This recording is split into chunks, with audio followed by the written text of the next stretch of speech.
just love the way she eats ice cubes. I drop them sometimes and she doesn't get excited. I just kick them over to her and she sort of feels a sense of duty to eat them for me. And they're so sweet. And sugar pins. And that's the Daily Bubs.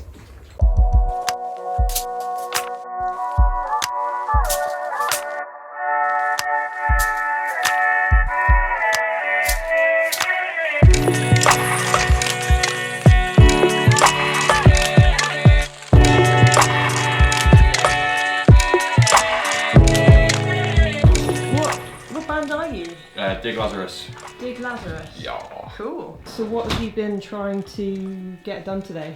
We've been doing an album, our first album today. Whole album today? Whole album. Well, we're doing it over the week, but all the drums have been done today, yeah. So these guys are, they're what? They're just sort of supporting to help you get your exactly. Just stuff done today? Yeah, pretty much. Awesome. So it's a lot easier for me anyway.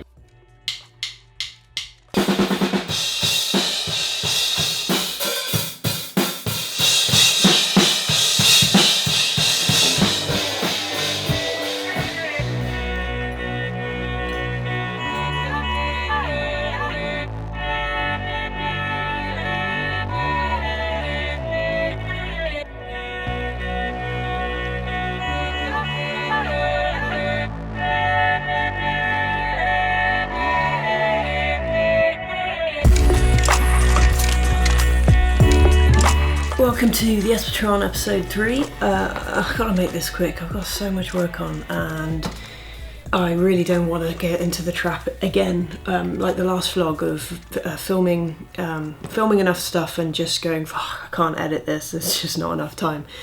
Especially when I've got the Thighs Club vlog to edit as well. So yeah, just a quick update of what's going on this week. I've got tons more work, which I'm super grateful for because it was a really quiet patch through the sort of the worst part of lockdown, when everybody sort of tightened up budgets and went, shit, we ever going to get work again? But yeah, it's Tuesday and it feels like a Monday because back to being alone, well, with Boomer. Rosie, my girlfriend, stayed on Monday and we both cracked on with loads of work, which was great, but we had to sort of do it in the house because we had another drummer downstairs. Well, we had the whole band downstairs recording drums. It is incredibly loud up here when that's happening. But they're cool guys though. I went down to meet them near the end of their session and get chatting and get a few shots of them, which hopefully they can use in their social media and stuff. It's just good practice to use the camera and I can use it on the vlog as well, so that's cool. So back into my morning routine, which is new. It is new, and I think this is week 3. Oh, it's episode 3. Of course, because I started the vlog as one of the things in my routine. Excuse me. So the routine goes, get up at 7, faff around because I know I need to faff around, but some of that faffing around is super important. Started meditating to help me deal with some of the anxiety, which I think mainly stems from the worry around getting sort of epilepsy getting in the way of work. I've got back stretches to do to really be proactive about getting some strength in there so it stops getting sore. I've got just all the stuff, coffee, breakfast, faffing around with my plants. I always find myself faffing around making sure they're all happy because they make me really happy. I found last week working in my bedroom, which is quite sort of sparse and small, really affected me mentally because I just feel like being surrounded by green. It's the first time I really felt how beneficial it is to my mind. Really, really beneficial. And that's actually one of the things that was in my meditation thing today. It said, you know, do yourself a favour and surround yourself by beauty because it has a real positive effect on your connection with yourself. Almost like the opposite of just finding yourself all over social media and scrolling and you never really know what you're looking for and you never get to the bottom. That's something I'm also trying to just rein in. I've got a little timer on Instagram, half an hour a day, that's all I get, and then it shuts off and it doesn't work and I'm like, okay, cool, do something else. I'm talking really fast, I'm trying to get through stuff before I start working. Yeah, that's my morning stuff, and then in the evening I'm trying to just do little bits of editing for this, so it's not just one big sit down and do. I just literally go, okay, I've just recorded this, chop, chop, chop, that's cool, put it away until later. I've got to do guitar practice. I have no idea what I'm doing. I really want to do a new song, so I might just try and create a chord progression and then go, cool, done. But yeah, I'm feeling quite good this morning, but also a little bit nervous. I decided to start taking my new medication again, having been off it for the best part of a week, because the side effects were scary and very unwelcome. And although I'm busy again this week, I'm hoping that the meditation and the other apps that I'm using are going to help me deal with that, because I think that I get into a bit of a spin about them, and that makes it worse. It makes it a lot worse.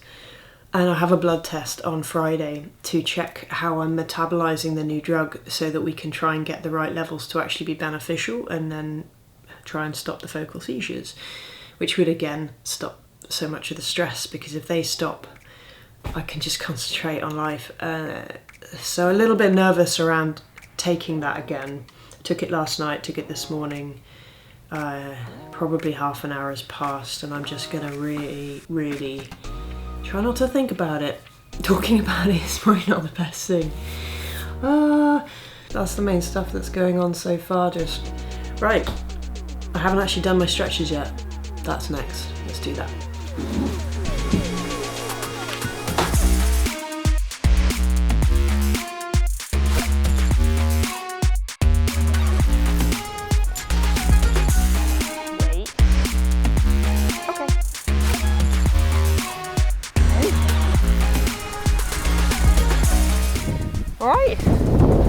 Daily trudge through the fields of Boomer, lunchtime trudge. A little bit of rain, ridiculously windy, walking around with a bag of shit. I need it though, a little bit of fresh air. And the new meds making me tired, but at least they're not making me feel drunk this time. That's a big win. This is the best thing about having a dog, I think. You don't have a choice to go outside and get fresh air at some point during the day. Because your dog will be a pain in the ass and badly behaved if you don't, and you want to anyway. So I think it's just massively good for your mental health. It's not particularly good for your mental health to get a puppy, because it's really stressful, and from what I understand from people with actual human babies, it's not dissimilar in terms of life disruption. But you know, Boomer is 6 and pretty much got a handle on her. And it's just, yeah, it's hugely, hugely good for you. I recommend it, as long as you have everything in place to have a dog. Obviously, be a responsible dog owner. It's nice, isn't it? Yeah. Ooh. This is stupid, sorry. Just gonna have a quick squirt. Sweet. This is basically where I live. It's ridiculously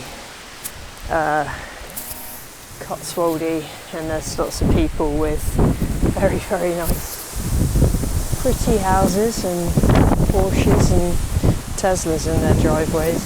This house has the gardening equivalent of a Roomba. You know, the little hoovers that just automatically trot around and hoover. This guy, it literally just mows the lawn automatically. It's fucking ridiculous. But yeah, it's quite different from Bristol, which is where I'd like to be, where there's humans my age who are in the creative industry and queer. I think I am actually the only gay in the village.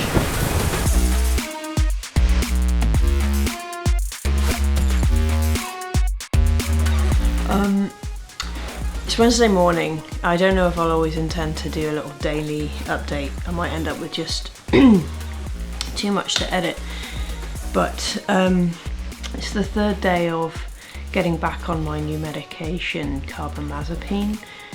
Second medication I'm trying for my epilepsy. And the same thing's happening this morning that was happening last Monday when my dosage had just gone up. which is that sort of within an hour or so of taking it, I'm now feeling really quite tired, like I could go and have a nap right now, but also wobbly.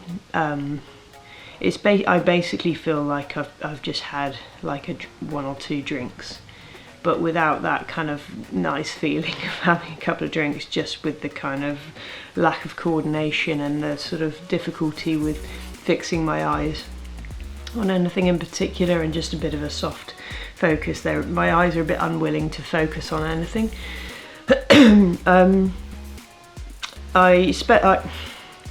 I spend usually the first hour or two after getting up just doing my sort of faffing routine and getting the little things out of the way that then help me go, okay, work time, without thinking, oh, I need to do this, I need to do that. So I really prioritized this morning just the meditation, which I did first, and then I did an exercise on the Curable app, which is the first proper exercise I guess I've done, and I picked one that I kind of least wanted to do because I'm just like, just crack on with it. So writing exercise, and it was really quite hard. It came in 3 chunks, and I wrote a page and a half. The 3 chunks were write down your imagine yourself as a child, or your child, I don't have one, or a child that you love, and think of all the things that you remember that feel significantly uncomfortable that happened, or traumatic, or just that you wouldn't want that person to go through.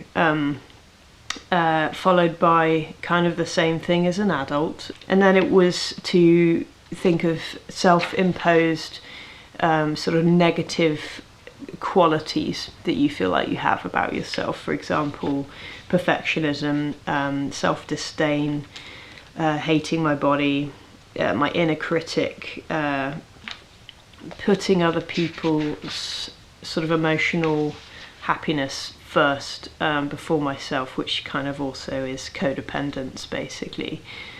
There's more, but I don't want to go on and on.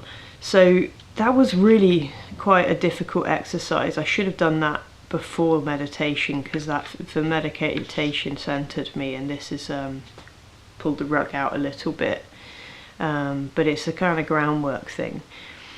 I'm just going to read, because again I just think this stuff's important, and I think people will relate to it, hopefully.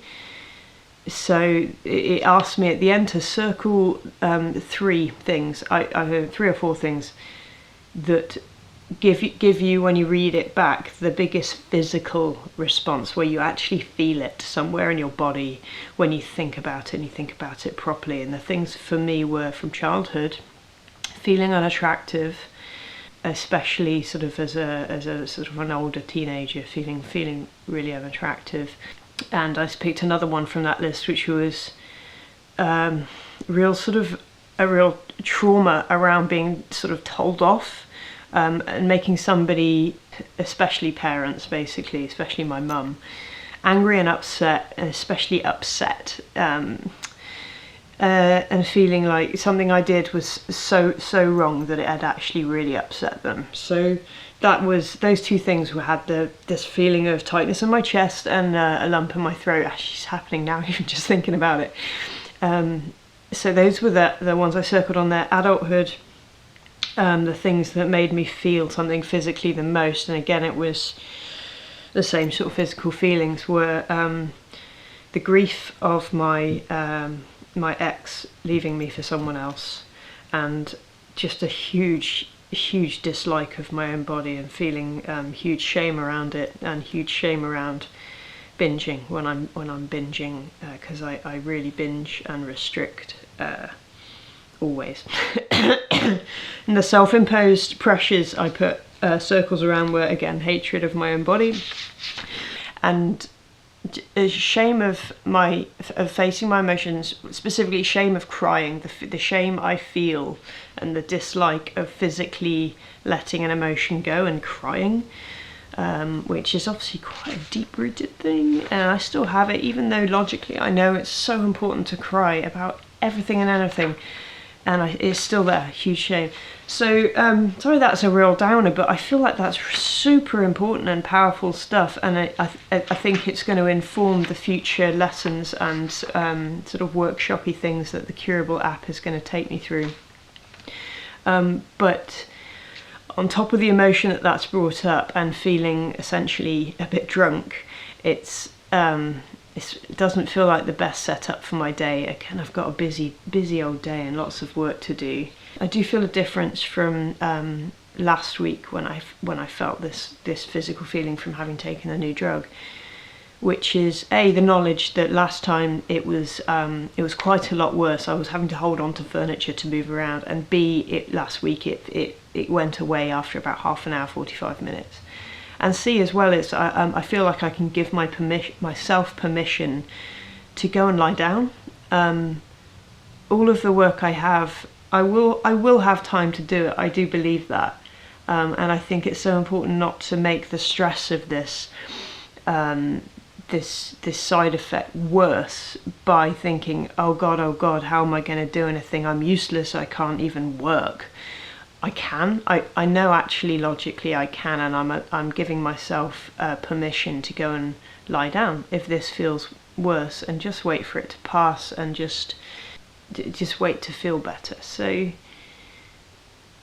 yeah, I feel like it could be a lot worse, and this morning's exercise feels like a bit of a purge, in a good way. It's hard. It's been really hard, but I'm kind of proud of myself for making myself do this exercise and sort of honouring stuff. That's a really bad way of explaining it. So yeah, intense Wednesday morning. I don't think I will always intend to try and do this vlog as a daily thing and then wrap it up and edit all together on a Sunday. That's going to be too much work, especially this week, and because I've given myself a bit too much, and I am going to have to run into evenings and this weekend to get it all done. But I felt like this was a really important thing to cover off. I'm not ready to recommend the Curable app yet. I think it's going to be really good, but I want to wait until I've felt a real positive from it before I recommend it. Anyway, that's all my faffing done. I really dislike it when people do that, and I've just done it.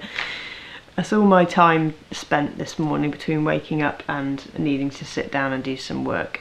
It's 9:10 and I haven't actually made breakfast yet. But yeah, I feel like that was an important way to spend my morning. Last night I think I didn't help myself tiredness wise. Last night I finished work a bit late, but then what I should have done is put it down and let my mind decompress, and instead what I did was think, oh, I got a bit of time now, I could spend an hour or so just trying to keep up with the stuff that I've already filmed for this vlog. And I didn't really edit the content. I started putting together the vlog, and the last two vlogs I've put like, sorry, there's no intro, there's no cool intro, and I'm like, I want there to be a cool intro. So I spent the entire time finding clips and just messing about with them and trying to make the cool intro, which you'll see. Cool intro again. And then I found just a really random shot that I did out of a window of a train in Barcelona last year. Yes, last year. So it's close up and it's out of the window of a train, and there's another train going by, and it's sort of a whitish creamy colour, and there's windows in it, and it's going by so fast. I just overlaid it onto my clips and put a blending mode on it, so that in the windows you get these little glances of my clips, all of which I took the clips and zoomed in so I could move them just slightly in the same direction as the train. And I was like, oh, that looks kind of cool. And then I sort of timed it so once the train had gone past and revealed the landscape, that's when I kind of brought up the little Espertron logo. I've just explained something you've just watched, but that's how I made it. And yeah, after about an hour and a half I was like, okay, cool. But I was also like, I've got loads of footage I haven't actually edited, content-wise. Never mind, I'll get round to it. This shot is quite overexposed. It's wonky as hell. Wonky and shonky, but I'm not spending loads of time setting up shots. I've just got to film stuff. This clip is probably about half an hour long, and I've got to cut the crap out of it. But it all feels important, so maybe I won't cut the crap out. Maybe I'll just put this whole clip in unedited. Sorry you just had to listen to that. No, I'm not sorry, because this isn't for you, this is for me.